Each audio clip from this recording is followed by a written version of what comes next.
Hey, Pastor Meyers here. Just really excited. We had another great weekend, Sunday of services, and I appreciate our church family greatly for helping us with that.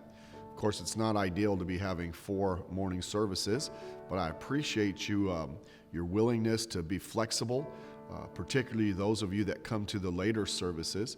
I want to thank you for being there, and thank you for your spirit and just all that you're doing. It's so great to be back in church with our church family. I also want to say a thank you to those who help. We just have so many that disinfectant, taking the temperatures, parking attendants, ushers, you name it, for that many services.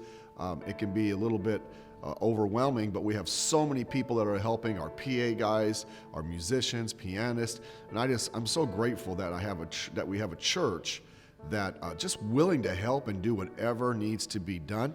Also, I want to thank you for your response to our chair campaign and helping us buy the chairs for our new auditorium. I'm pretty sure we're over 350 chairs so far, and I know that there are many others that said they're still going to buy, but thank you for your response. That is so encouraging, and it'll help us as we get into the other phases of the building later. You know, as I look around our society during the times in which we live, I just see that we are in desperate need of direction. You know, I like direction. I like clear, defined steps in organization. When we're doing something, I want to just have it all laid out, all on paper. What's the next step? What do we have to do? What are we trying to accomplish? Where are we trying to go? How we're going to get there? And in life, we need guidance also. You know, we have a lot of people nowadays that when you name the problem, you name what's going on, and they know all the problems, but far too many do not have a solution. In fact, some of them, by their actions and some of the things they're trying to do, they're actually making the problem worse because they have no direction. There's no guidance in life. You know, a lot of people were searching for a cause to live for. There's just something in man. We want to have significance in life. And if we don't know Jesus Christ, so often we attach ourselves to the wrong cause. Let me assure you, God has something for your life. God has a purpose for you. God wants you to find your significance in Him and in His causes. And let me say this, God has something for our church.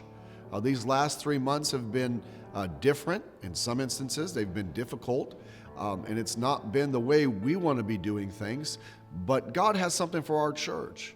And we've been able to reach out and help others. And I'm looking forward as time goes on and this starts to lift and things become a little more clearer, God still has something great our church needs to accomplish in our area. You see, our society has a great deal of needs. And by the way, let's not forget what God wants for us. He wants us to make a difference in this society. As I quoted Spurgeon yesterday in the messages, as he looked at what was going on in his area during their pandemic, he realized that it was God stirring the society and hopefully helping them to understand their need for God and their need for something more than what they currently have. But it was also a way for God to stir His children to take the cause of Christ more seriously, to take their responsibility to reach their area with the gospel to a greater level. You see, we're supposed to be disciples of Christ, following His directions for our life. And I hope that you're striving to do that. And if we do that, we will do what God wants us to do, which is to be witnesses of the loving grace of Jesus Christ to this world.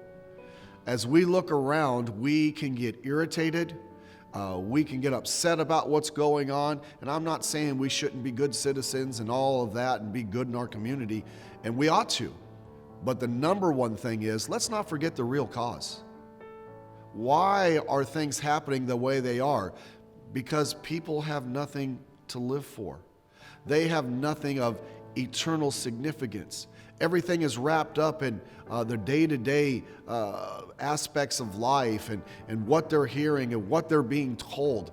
But can I just tell you something? We have the real cure. the cure is Jesus Christ. And let me just say, as a Christian and as a church, we'll never have any real significance. We will really accomplish nothing of any real value unless we want to make a difference in the lives of the people that God brings our way. And I hope that's your desire. I hope that you see this as an opportunity, that God has given us an opportunity to reach people with the saving gospel and the transforming power of Jesus Christ. Well, I hope that you have a great day. We're looking forward again to this Sunday. We'll be running the same schedule. After this week, we'll reevaluate it. But thank you again for staying with us and being faithful. And I hope the Lord blesses you and gives you a great week.